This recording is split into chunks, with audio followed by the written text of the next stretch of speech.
So there's two things you said that I want you to go deeper with. Is one, if we know our gifts were closer to our wound, that really resonated, and the other one was reimagining nature. Can you say more about those two things?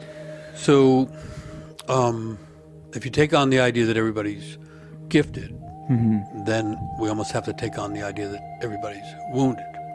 Or the way I got into it was, if everybody's gifted, why isn't everybody out there just giving it? Why we aren't just all doing it, and everything's based on the exchange of the giftedness? Yeah, why not? Yeah. Well, it turns out to be hard, first of all, to awaken to it, hard to confirm it.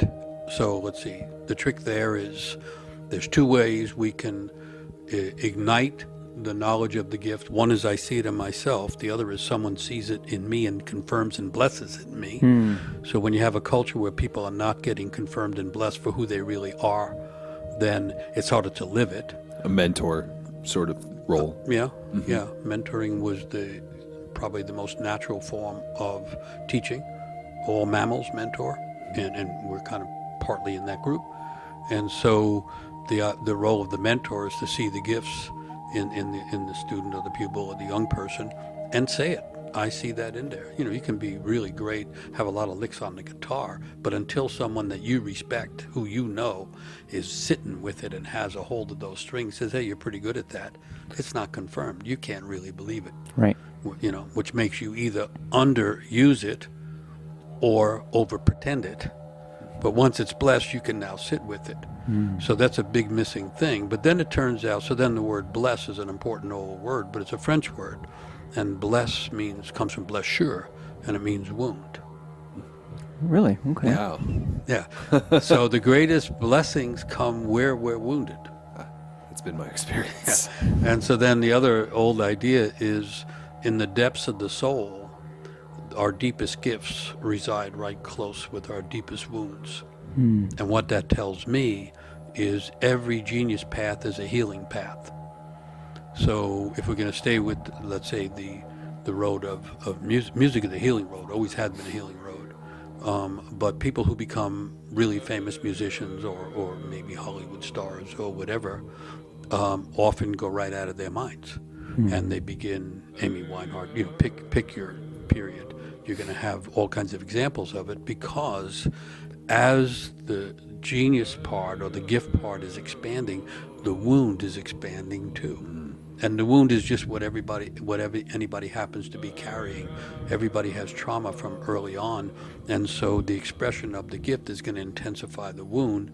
So every road of genius growth or creative path or meditative path is going to require a healing component to allow a person to keep going on the path. And when that gets out of balance, that's when you see really accomplished, really genius people just destroy their own lives. Can you give an example of the healing work that you can do for your trauma?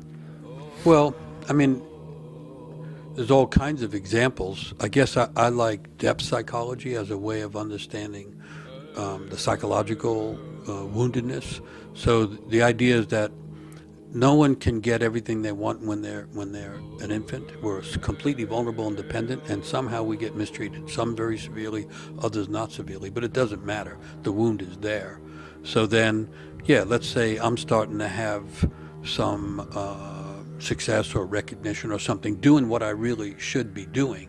Then what's going to happen is going to be an intensification of whatever style of brokenness I might happen to carry. And so for some people, that's going to be depression.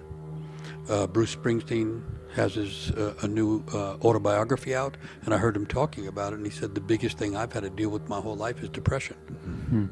Well, the boss, on stage, banging it out like no one has ever seen before, carrying thousands and thousands of people on the strings and the wings of his brilliance, goes and gets depressed afterwards, and he spent his whole life working with that depression. Robin Williams, that much comedy right next to that much, oblivion. And it goes on.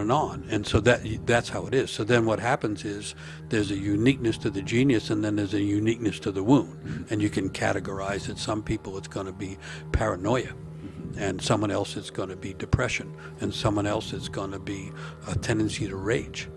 And that, so it's a vulnerability that's going to be specific. So in order to really give something, the ego has to be put aside or dissolved momentarily. And as that happens, when I get beyond my usual ego needs, I'm not totally against the ego. I think, it knows how to drive the car and stuff like that. It's useful. But it's in the way when we're trying to grow, transform, or fully give something.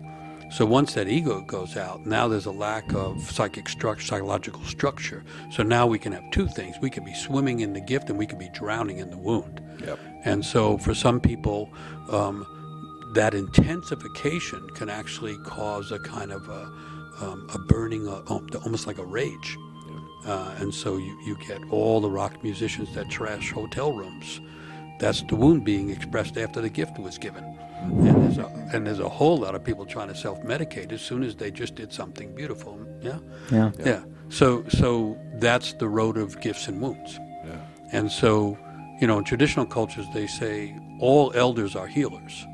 Well, how could that be? Well, they had to heal themselves in order to live long enough to be an elder, so they know something about healing. Mm-hmm. And so in a culture like this that doesn't understand the gift side, there's the complete lack of understanding of the wounded side. Mm-hmm. Adele is someone right now who's really high up in the glory lands of being a musical artist, and openly talks about all the struggle it causes her, and she has big depression issues. And I guess Bruce Springsteen doing it now too. Yeah. Mm-hmm.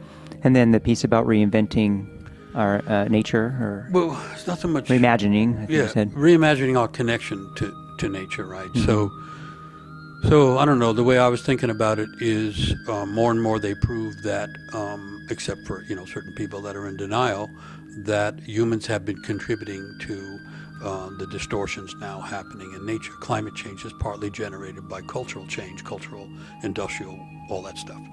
And so if it's true that we could affect nature in a damaging way by virtue of gifts and wounds, it must be true that we could then help heal it. Right. And so I'm going back to what you were realizing about Tibetan Buddhism or something. There's some people that think that you meditate and you become so clear and clean that you depart. Mm-hmm. And I like the bodhisattva idea, that you should become so self-aware, so whatever the word's going to be, enlightened, that you commit. Yeah. Mm-hmm. And you stay here on purpose. Right. And then when a person is able to make that kind of commitment, that is not just cultural. That has to be a commitment to both nature and to culture, which are only in the modern are completely separated, right? The old definition of the sacred is it's where culture and nature meet.